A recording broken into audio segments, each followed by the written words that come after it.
കാര്യം ചെയ്തോണ്ടിരുന്നു. അവനോട് വഴക്കുണ്ടാക്കാഞ്ഞിട്ട് ഒരു ദിവസം ഞാൻ അടുത്തൊക്കെ പെരുമാറും, അന്നൊക്കെ തീരുന്നു. വാ തുറക്കാൻ. Stamp oil, indicator, engine oil, break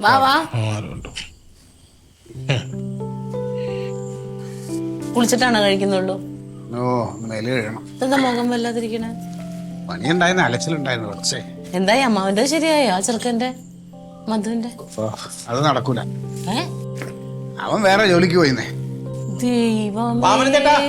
hello, ദേ അമ്മാവൻ പണിയൊക്കെ നിർത്തി വെച്ചേക്ക്, നാളെ ആളെ കിട്ടും എന്ന് പറഞ്ഞാൽ ഞാൻ എന്ത് ചെയ്യാൻ? അവനെ വിളിച്ചപ്പോ അവൻ പറഞ്ഞു, ക്ലീറ്റോ ചേട്ടാ എനിക്ക് വേറെ ജോലി ശരിയായി, ഞാൻ അതിലേക്ക്. അല്ല ആ ചെറുക്കൻ മാത്രമാണോ ഇവിടെ ഉള്ളത്? വേറെ ആരെങ്കിലും റെഡിയാക്കി കൊടുക്കണം? ഉള്ളതൊന്നും നല്ലതല്ല. എടാ ഇവിടെ കാര്യം പറഞ്ഞോണ്ടിരിക്കല്ലേ, നീ ഒന്ന് സൗണ്ട് പറയും. അതായത് ഇപ്പൊ ഉള്ളതിന് അങ്ങനെ ആരെങ്കിലും ഒന്നും കൊടുത്താൽ ശരിയാവൂല. അമ്മാവന് ചേർന്ന് ഒരു കാര്യം ചെയ്യ്, രാത്രിക്ക് അല്ലെങ്കിൽ അമ്മാവൻ ബാക്കി പൈസയും കൊണ്ട് നോക്കിയിരിക്കുവാണ് വെറുതെ.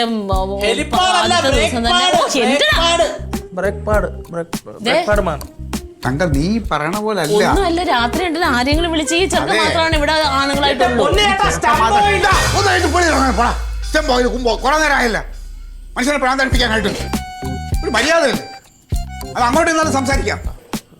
കേക്കാമോ?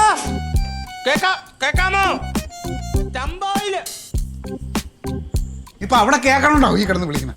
അതെ, ഇതിപ്പോ അമ്മാവിന്റെ ആവശ്യമാണ്. അതിന് എനിക്ക് അങ്ങനെ കണ്ണി കണ്ടോട് കൊടുക്കാക്കൂല. ഇനിയിപ്പൊ നാളെ ഒരു ദിവസത്തേക്ക് അമ്മാവ് എങ്ങനെയെങ്കിലും അഡ്ജസ്റ്റ് ചെയ്യട്ടെ. അതെന്താ അങ്ങനെ ഒരു വർത്താനം പറയുന്നത് ക്ലീറ്റോ? പിന്നെന്താ പറയണ്ട? ഒരു കാര്യം ഏറ്റതല്ലേ ക്ലീറ്റോ? പൈസ മേടിച്ചതല്ലേ? ഏറ്റെന്ന് പറഞ്ഞാ ഇതൊക്കെ ബിസിനസ്സിൽ ഇങ്ങനെയൊക്കെ ഉണ്ടാവും. പിന്നെ ബിസിനസ് എന്തേലും പറഞ്ഞ നിനക്ക് മതിയോ? ഇതും കൂടി. അതെ, നാളെ രാവിലെ നീ വരാൻ പറഞ്ഞ ആളോട് ഒരു 8 മണിയാകുമ്പോ ചീരത്തോട്ടത്തിലേക്ക് വരാൻ പറഞ്ഞാൽ മതി, ഞാൻ അവിടെ ഉണ്ടാവും. അത് ചെറിയൊരു പ്രശ്നമാവാ. ആ പയ്യൻ നമുക്കൊരു പണി തന്നേ.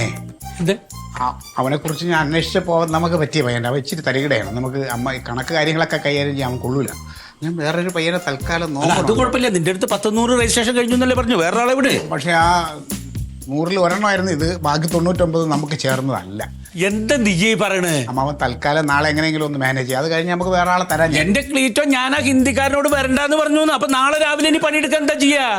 അമ്മാവൻ എന്തെങ്കിലും തൽക്കാലം ഒന്ന് മാനേജ് ചെയ്യും. അമ്മാവൻ ഞാൻ എന്ത് മാനേജ് ചെയ്യാം? ഞാൻ അപ്പോഴേ പറഞ്ഞില്ലേ, നാളെ ആണെങ്കിൽ 2 തട്ടും ചീര പറിക്കണം, അത് ലോഡ് കയറ്റി വിടണം, എന്തൊക്കെ പണിയുള്ളതാ. ഇതൊക്കെ ഞാൻ എങ്ങനെ ഒറ്റയ്ക്ക് ചെയ്യാ?